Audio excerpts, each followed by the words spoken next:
Statistics का lecture आपको कल डिलीवर किया था, लेकिन शायद आप लोगों को कुछ थोड़ी सी प्रॉब्लम है, तो इसलिए हम उस लेक्चर को आज बुक से कर लेते हैं। ये डेफिनेशंस आपने ज़रूर करनी है। सेंट्रल टेंडेंसी है, जैसे हमने ये वाला टॉपिक जो है ना वो हम कर रहे हैं कि the central tendency of observation of given data two cluster around a central value is called the central tendency. यानी कि जो हमारा डाटा सेट है उसकी डेफिनेशन के अकॉर्डिंग, कल आपको इसकी कुछ ना कुछ तो बहरहाल अंडरस्टैंडिंग हो ही गई होगी कि डेफिनेशन के अकॉर्डिंग क्या है कि जो हमारे पास डाटा सेट गिवन है वो उसकी तमाम वैल्यूज़ जो हैं वो किसी एक सेंट्रल वैल्यू के इर्द गिर्द घूमती हैं, तो इसलिए हम उसे जो है ना वो सेंट्रल वैल्यू कहते हैं। सेंट्रल वैल्यू को मेजर करने के तरीके हैं arithmetic, mean, geometric, harmonic, mod and median है। तो इन तमाम चीज़ों को जो है ना वो वन बाय वन डिस्कस करेंगे। अरिथमेटिक मीन क्या होता है, इसकी डेफिनेशन यहाँ पर गिवन है, ये आपने कर लेनी है। Arithmetic mean is the quotient of sum of the given values and the number of the given values. ठीक है, नेक्स्ट जो है ना वो आपके पास एक टेबल गिवन है, उसमें आपके पास अरिथमेटिक मीन को कैलकुलेट करने के मेथड्स हैं। सबसे पहले है डायरेक्ट मेथड है, बट ग्रुप डाटा के लिए अलहदा है और अनग्रुप्ड के लिए अलहदा है। डायरेक्ट मेथड में जो हम सबसे पहली चीज़ कैलकुलेट कर रहे हैं that is sum of x over n, और ग्रुप्ड के लिए उसकी फ्रिक्वेंसी क्योंकि गिवन होगी तो इसलिए sum of f x over sum of f. Then है इनडायरेक्ट और द शॉर्टकट मेथड है। अरिथमेटिक मीन है x is equal to a plus sum of d over n, and for the group data is equal to a plus sum of f d over sum of F. Then है method of the step deviation. X is equal to a plus sum of u over n into c. Then the x is equal to a plus sum of f u over sum of f into h or c. Okay, then x जो है ना वो indicate किस चीज़ को करता है कि वो आपकी वैल्यूज़ को इंडिकेट कर रहा है। n है आपके पास नंबर ऑफ़ वैल्यूज़, f जो है वो आपके पास frequency of the different groups है, a आपके पास अज्यूम्ड मीन है, but the d is equal to deviation है अज्यूम्ड मीन से। आपका d किस तरह हम कैलकुलेट करेंगे, x माइनस ए से, एंड u जो है ना वो आप x माइनस ए ओवर c से कैलकुलेट करेंगे। u भी स्टेप डेविएशन है, c जो है वो इंडिकेट करता है कॉमन डिवीजर को, यानी कि आपके पास जितनी भी वैल्यूज़ गिवन होंगी वो तमाम की तमाम किसी एक कॉमन डिवीजर पर डिवाइड हो रही होंगी। एज जो है वो आपकी क्लास साइज़ को या क्लास इंटरवल को जो है वो मेजर करने के लिए यूज़ किया जाता है। आगे आपके पास जो है ना वो एक एग्जांपल गिवन है, एग्जांपल नंबर 1 है, और उसका आपके पास डाटा गिवन है दैट इज़ 10, 5, 15, 8 एंड 12। यहाँ पर हम टेबल बनाएंगे।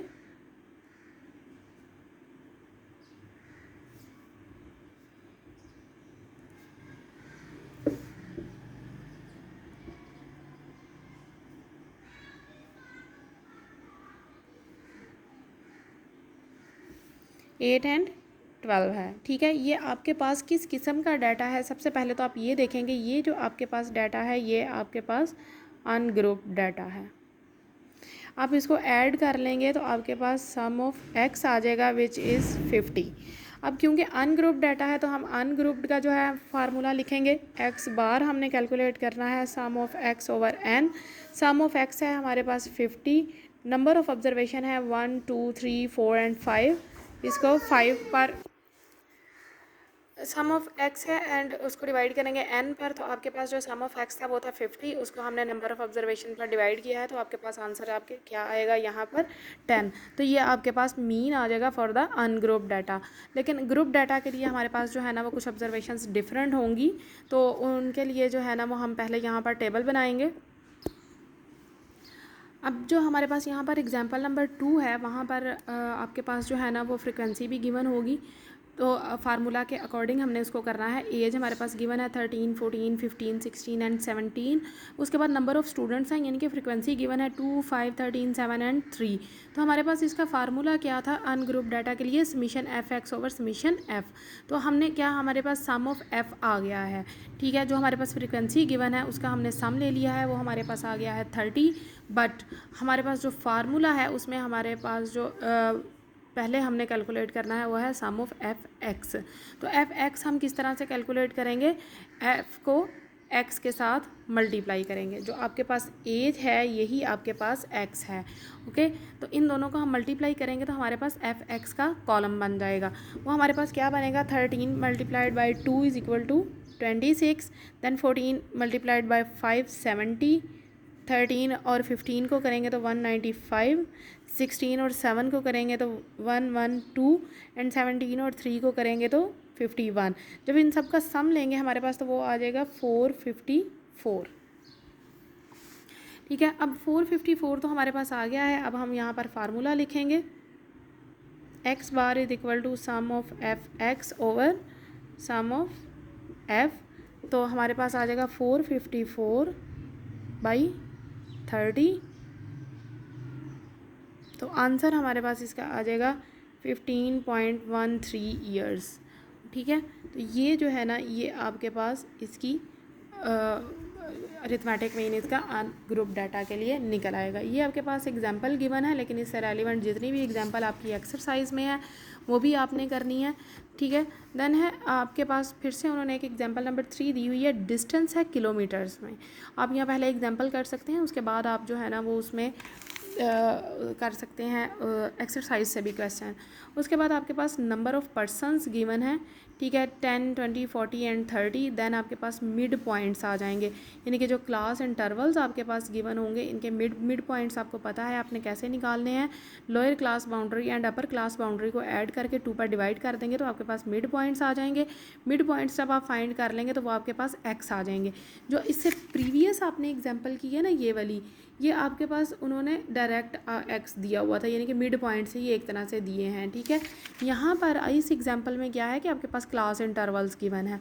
जब क्लास इंटरवल्स गिवन होंगे तो हम मिड पॉइंट्स निकालेंगे, फिर आप इस एफ़ को और एक्स को मल्टीप्लाई करेंगे तो आपके पास जो है ना वो एफ एक्स का कॉलम आ जाएगा। अगेन आप एफ़ को जो है ना वो सम कर लेंगे और अगेन एफ एक्स का सम कर लेंगे, इसको फार्मूला में पुट करेंगे तो आपके पास जो है ना वो यहाँ पर अरिथमेटिक मीन निकल आएगा। देखिए आपकी बुक में जो है ना वो क्वेश्चन नंबर 1 है, यहाँ पर ये आप अरिथमेटिक मीन कैलकुलेट कर सकते हैं। उसके अलावा जो है ना वो आपके पास है क्वेश्चन नंबर 2 है, यहाँ से आप अरिथमेटिक मीन कैलकुलेट कर सकते हैं। इस सब की आपको प्रैक्टिस करनी बहुत ज़रूरी है। क्वेश्चन नंबर 3 का आप अरिथमेटिक मीन कैलकुलेट कर सकते हैं। ठीक है, क्वेश्चन नंबर 3 में उन्होंने आपके पास 2 चीज़ें दी हैं, डायरेक्ट और इनडायरेक्ट मेथड। आप डायरेक्ट मेथड से तो इसको कैलकुलेट कर सकते हैं, बट इनडायरेक्ट मेथड जो है ना वो इसको इंशाल्लाह जब हम डिस्कस करेंगे तो फिर आप इसको कैलकुलेट कीजिएगा।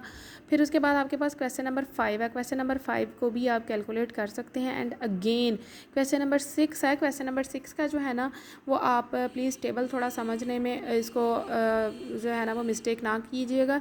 ये मार्क्स आपके पास गिवन है तो ये वाला टेबल भी आप इसके नीचे ही बनाएंगे। यहाँ पर सिर्फ जगह को बचाने के लिए उन्होंने टेबल को इस तरह किया। देन नंबर ऑफ़ स्टूडेंट्स का कॉलम्स है, ये सारा आएगा आपके पास। यहाँ पर आप क्या करेंगे, मार्क्स आपके पास है, नंबर ऑफ़ स्टूडेंट्स है, मतलब इसका ये है कि नंबर ऑफ़ स्टूडेंट्स जो हैं वो आपके पास एफ है। आपने क्या फाइंड करना है, एक्स फाइंड करना है। तो मार्क्स का जो है वो मिड पॉइंट लेंगे, यानी कि 0 + 2 डिवाइडेड बाई 2 तो आपके पास x निकल आएगा। ठीक है, यानी कि मिड पॉइंट्स आपके पास आ जाएंगे। मिड पॉइंट्स का कॉलम बनाने के बाद, यानी कि x का कॉलम बनाने के बाद आप f और x को यानी कि मिड पॉइंट्स को मल्टीप्लाई करेंगे तो आपके पास तीसरा कॉलम बन जाएगा और इसको आप इंशाल्लाह जो है ना वो कर सकते हैं। इन तमाम क्वेश्चंस की प्रैक्टिस करके और इनको स्कैन करके इनकी PDF बना के आप मेरे नंबर पर जो है वो व्हाट्सएप करेंगे। ओके बच्चों, थैंक यू एंड अल्लाह हाफिज़। इससे रेलिवेंट जितने भी क्वेश्चंस आपके पास हों आप वो मज़ीद पोस्ट कर सकते हैं।